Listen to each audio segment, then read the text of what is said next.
Hi friends, welcome to my channel Swathi kitchen creation. Friends అందరూ బాగున్నారా? Friends నేను ఈరోజు చేసే new recipe Vinayaka Chavithi special recipe అండి, ఉండ్రాళ్ళ పాయసం.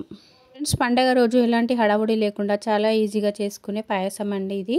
ఫ్రెండ్స్ నేను ఇక్కడ 1 కప్పు బియ్యం పిండి తీసుకున్నానండి, 1 కప్పు బెల్లం తీసుకున్నాను. స్టవ్ వెలిగించుకొని ప్యాన్ పెట్టుకొని 1 కప్పు వాటర్ యాడ్ చేసుకొని, 1/2 టేబుల్ స్పూన్ సాల్ట్ యాడ్ చేసుకొని, 1 టేబుల్ స్పూన్ బెల్లం యాడ్ చేసుకొని వాటర్ బాయిల్ చేసుకోవాలి.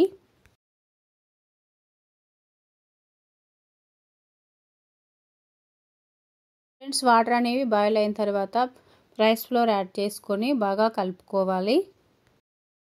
కలుపుకొని స్టవ్ ఆఫ్ చేసేసుకొని 5 మినిట్స్ పక్కన పెట్టేసుకోవాలి. పూర్తిగా చల్లారిన తర్వాత వేరే ప్లేట్లోకి తీసేసుకొని పిండి బాగా కలుపుకోవాలి, చపాతీ పిండిలాగా.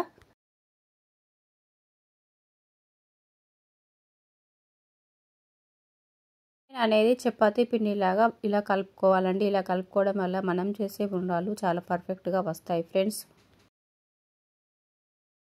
అంతా ఇలా కలుపుకున్న తర్వాత కొంచెం పొడిపిండి తీసుకొని చేతికి అప్లై చేసుకొని చిన్న చిన్న బాల్స్ లాగా చేసుకోవాలి. అన్నీ ఇలానే ప్రిపేర్ చేసుకోవాలి.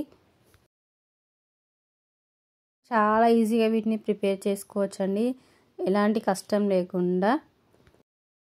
మనం పిండి హాట్ వాటర్లో వేసాము కాబట్టి ఎలాంటి పగుళ్ళు రావండి. మీరు కావాలంటే వేరే షేప్లో కూడా చేసుకోవచ్చు. ఫ్రెండ్స్ నేనైతే ఇక్కడ మొత్తం ప్రిపేర్ చేసి అయితే పెట్టుకున్నానండి.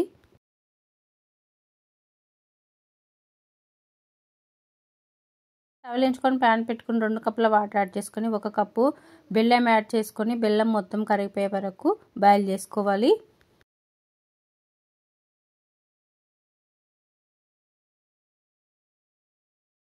అంతా కరిగిపోయిన తర్వాత పాకం ఏం అవసరం లేదండి, ఇలా ఉంటే సరిపోతుంది. ముందే ప్రిపేర్ చేసుకున్న ఉండ్రాళ్ళన్నీ ఇందులో యాడ్ చేసుకొని ఒక 5 మినిట్స్ వరకు కలపద్దండి, ఇలా తిప్పుకుంటే సరిపోతుంది. వెంటనే కలిపితే ఉండ్రాళ్ళు అనేటివి విరిగిపోతాయి. బాయిల్ అయ్యే లోపుగా ఒక బౌల్లో 3 టేబుల్ స్పూన్ల రైస్ ఫ్లోర్ యాడ్ చేసుకొని కొంచెం వాటర్ యాడ్ చేసుకొని ఇలా కలుపుకోవాలి. 6 మినిట్స్ తర్వాత అయితే ఉండ్రాళ్ళన్నీ కుక్ అయిపోయాయండి. మనం కలిపి పెట్టుకున్న పిండి మిశ్రమాన్ని ఇందులో యాడ్ చేసుకొని ఇలా బాగా తిప్పుకోవాలి. ఇలాచీ పౌడర్ యాడ్ చేసుకొని ఒకసారి బాగా తిప్పుకోవాలి. ఇలాచీ పౌడర్ యాడ్ చేసుకోవడం వల్ల మనం చేసే పాయసం మరింత టేస్టీగా వస్తుంది. ఫ్రెండ్స్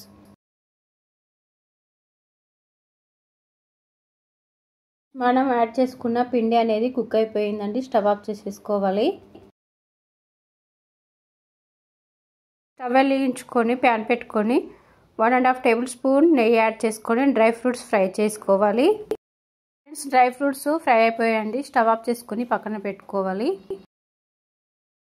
పాయసంలో కాచి చల్లార్చిన పాలు అయితే యాడ్ చేసుకోవాలండి. ఎప్పుడైనా పాయసం వేడి మీద ఉన్నప్పుడు యాడ్ చేసుకోవద్దండి, గోరువెచ్చగా ఉన్నప్పుడే మనం పాలు యాడ్ చేసుకోవడం వల్ల పాలు అనేటివి అస్సలు విరిగిపోవండి.